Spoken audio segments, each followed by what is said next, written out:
Nikola Tesla's Night of Terror, despite having one of the worst titles for an episode ever, is a pretty good episode, by Chibnall era standards. Probably because he had nothing to do with writing it. While this episode is good compared to Chibnall era standards, compared to the other standards, it's still weak. But undeniably, this has some of the best acting from the Chibnall era. The actor who plays Tesla, whose name I won't try to say out of respect, does an impeccable job as Tesla, and he's undeniably the highlight of the episode. But as I've said many times in the past, a good performance can't save a shit script. So let's take a look at Nikola Tesla's Night of Terror. This episode starts similarly to how some of the best episodes of Series 12 start, and that's not focusing on the FAM! These are usually the best parts of the episodes, as spending less time on these insufferable characters is an absolute yes from me. And this opening is great. We get to see how Tesla fits into the world at the time, and his talk at Niagara Falls was very well done. And I was beginning to like where this was going. Showing off his machine to the businessmen made it seem like this was going to be a more personal episode, with no stupid forced villains or monsters like in... Oh... Never mind. At least in the opening they were kept to a minimum with this green ball. Unfortunately, that good streak stops the second my favourite doctor steps on screen and her and Tesla get on a train. Wait, what?! The first time I saw this, I genuinely thought that I missed something. They go so quickly from the room to the FAM train, I thought I missed a scene. Like, did they jump onto the train or something? We don't even get a shot of it or anything. Getting back on track again, see what I did there, the action picks up again. And this scene feels very inspired from the films of that time, so this was a nice touch. The most interesting part for once actually comes from the Doctor. I know, I'm as shocked as you. When 13 and Tesla clash with him not giving over the green ball, and she says she'll keep an eye on him until she finds out what it is, and I've got to say, Jodie was pretty good here. It was all going great until she said... So where's this lab then? Jodie cannot pull off the dark to sudden light like most doctors can, making this scene cringy as fuck. Also, if you're wondering if the villains are as cheap as they were last week, in the opening scene, the villain is using a Silurian gun. Ah! Could you not have just designed a weapon? Is it seriously that hard? How incompetent are the fucking apes running this show? But at least the FAM actually have a reason to be following someone around for once. Which is nice compared to the usual, just the Doctor gawking over a famous person. When we arrive in New York, I once again feel like I have to compliment the actor who plays Tesla. He suits the role so well, he fits the nationality, and he looks like he was born to play this role. He gives the best performance of the episode. He would be the best of the series, you know, if this didn't fucking happen, but Anyway, in New York we get some great dialogue about the Doctor and Tesla being inventors, but the good dialogue is mostly off Tesla's side. His dialogue is great, while the Doctor just agrees with them in a boring way. Also, this scene would be a lot more impactful if we saw 13 actually invent some things throughout her tenure, instead of just using the ugly sonic screwdriver every 0.5 human seconds. Every other Doctor I can think of just has one thing that they invented. 10 and his thing that goes ding, 12 and his Tudis, and so many, many more. Tudius? No, Tudis. It's called the Tudis. I don't even bother. The story then introduces Thomas Edison, and once again, Jodie just ruins this scene with this awfully done interruption. This scene is so painfully predictable as well, like the second the people strangely move out their way for some reason, as if they thought this random little annoying woman was important. I knew all she would do would just be sarcastic and throw accusations at the poor fucker. On the topic of the poor fucker, Thomas Edison is one of the biggest issues in this episode, and they do such a shit job of making him interesting. Or even more than just a one-dimensional Trump clone. Instead of getting the usual man bad, he's forced the message of businessman bad. You're really making fucking strides here, holy shit, I never knew that businessman was bad. The one thing I'll give them with his character is this sign with his name on, because not gonna lie, it was kinda funny. But just having characters like this for the main leads to take their anger out on is such a shit thing. At any opportunity they can, they have to remind us, Edison is bad! And the opposite applies for Tesla. At any chance they can, they have to remind us, Tesla good! This is such a boring way to present it without making it complex or interesting. No, it's just white man bad, Serbian man good. Also, you know, just because it's this era, if the races were reversed then the opposite would apply. Just saying. And now we arrive at the consistent worst aspect of the Chibnall era historicals. The aliens. To be fair, out of all of them, this one and Haunting of Villa Diodati make the most sense to have aliens in them, as Tesla thought he received signals from other worlds, and Haunting because Mary Shelley wrote Frankenstein. But in this story, they are so out of place and forced. Them kidnapping Tesla to fix their ship up. Okay, first of all, I've got to say the music that plays here is atrocious. Even by Sega Nakanola standards, and the bar is already all the way down to the pits of hell. Anyway, them getting captured to fix this ship is lame, but at least it's somewhat original. It's not just world domination like fucking the Master. Also, you'd think a sympathetic character like the Doctor would want to help these creatures that are so useless and fucking inept they can't even build a spaceship for themselves. You'd think should help them, but nah. Back down on Earth we get this cloak boy with comedically red eyes. Seriously, this is making the effects in Survival look fantastic. Stay still! Will you stay still, you idiots? I don't know how many times I gotta tell you not to move! You move! You move! And they stop. This being with immense power that kills a room full of people instantly. They stop it by pushing a desk at it. First pushing a vent into a wall and now pushing a desk against a threat. What the fuck has this show come to? Why doesn't it just fucking kill them for fuck's sake? After another terrible scene with two of these creatures, the Scorpion Queen makes her first appearance. And I'm gonna be honest, when I saw her in the trailers I was quite excited.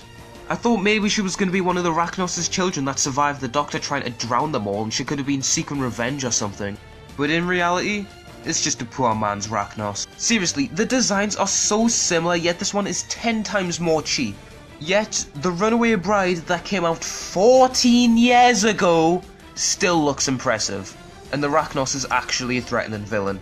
The second this cheap clone shows up, the quality of the episode just drops significantly. In the TARDIS, the Doctor says that high-speed inventing is her speciality. Which, if you remember what I said before, I said this could be shown interestingly. But for some reason, the pacing takes a complete stop so that we can hear this irrelevant bitch's take on the whole thing. Like, come on, we might actually see 13 do something of value for once. And then it's just taken away from us. Like, why?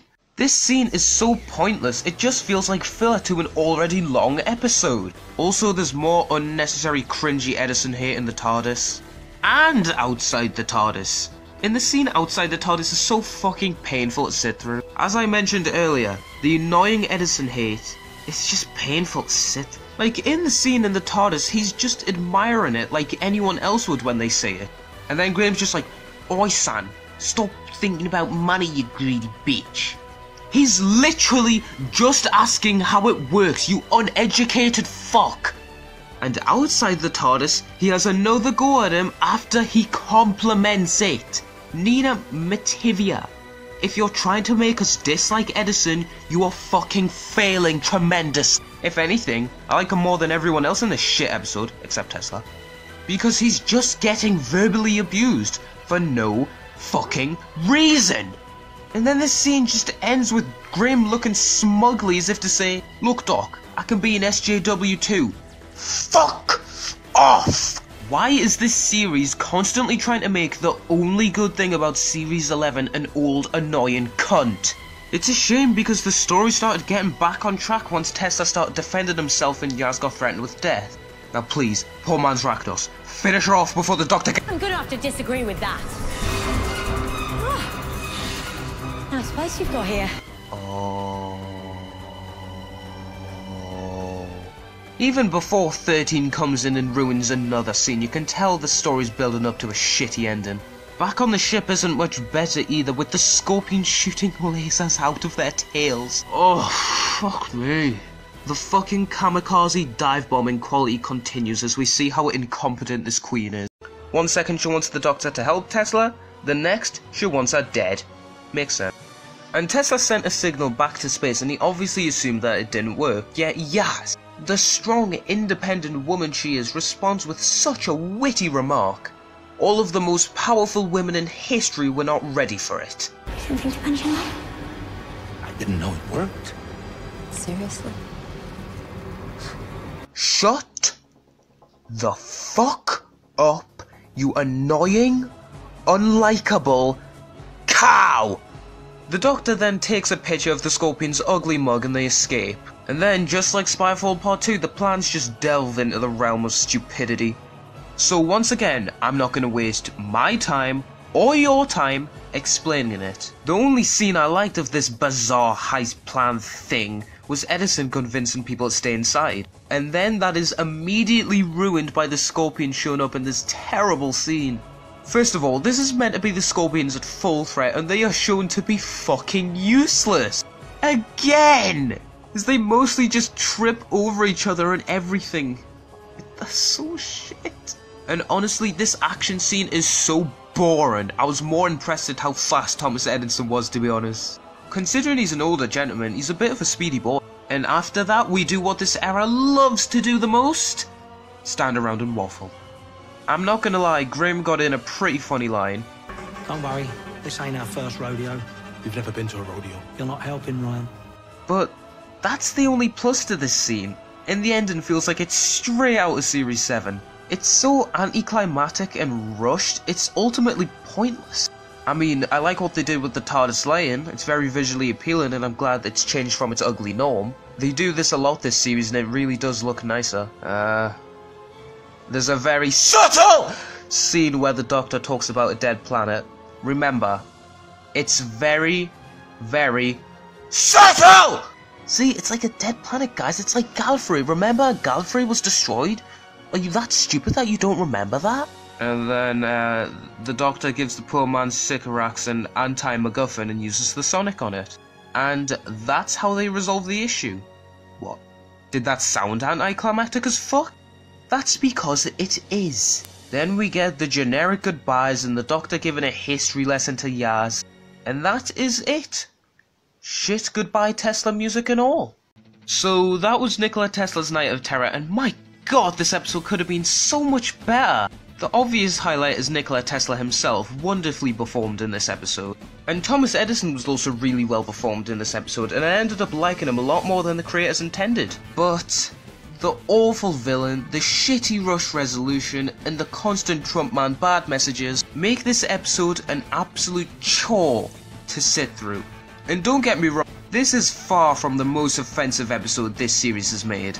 Like, I'd take 12 Nikola Tesla's Nights of Terrors over another Praxeus any day. But this episode is honestly just quite boring. The villain is laughably bad and the stakes do not exist. And the annoying subtle moment was just unneeded. And making the relationship between Tesla and Edison so one note should be a crime. And there's so many empty, boring conversations in this episode that drag it out so much longer than it needs to be. The companions are as useless as they always are and they add nothing to this episode, except for one good line from Graham. But even he's annoying in this episode. And Yaz being an insufferable cunt makes me hate her even more than I already did. Which is super fucking impressive because she's already the second worst character in the universe. No one is worse than this disgrace of a master. Also, because you've seen her in the thumbnail, the Rani from the Sarah Jane Adventures plays the villain, and she was completely wasted here. This poor man's Sycorax is such a bad villain, she can't exactly do well with what she's given. Overall, this episode isn't the worst thing ever made, but I'd never want to rewatch this unless I just want to see Tesla's performance again. By the standards of this series up to this point, however, this is better than every episode that came before it. Up next, the return of Captain Jack Harkness. Don't forget to click below and subscribe to the official TARDIS Team YouTube channel.